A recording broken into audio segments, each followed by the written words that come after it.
Making a fire in the outdoors can be really tricky if you've never done it before, and in a survival situation you might have just one chance to make a flame from a spark or a coal. So preparation is key. Before you even try and start to make that flame, you need to make yourself a tinder bundle or nest, and here's how you do that. It's called a nest because much like a bird's nest, it ranges from large material on the outside to smaller, more flammable material on the inside.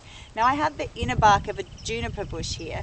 It's very dry. Make sure all of your materials are super dry, whether you need to go to the inner bark or under a log or dig down deep under the ground to get to the driest bits. You need to make sure all your material is super dry, or else the flame just won't take.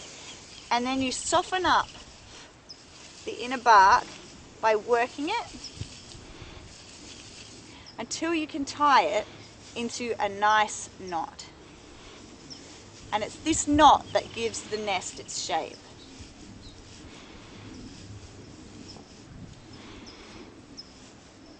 Then I've just gathered some of this dry stuff from the undergrowth and softened it up a bit, and I'll put that material in next.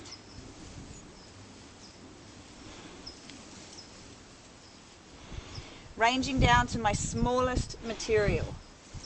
I find that dry cattail fluff is super flammable and really good for lining the inside of the nest with. But if you don't have that, the dust that is created from softening up the other bark can be put inside the nest there, and that is really flammable also.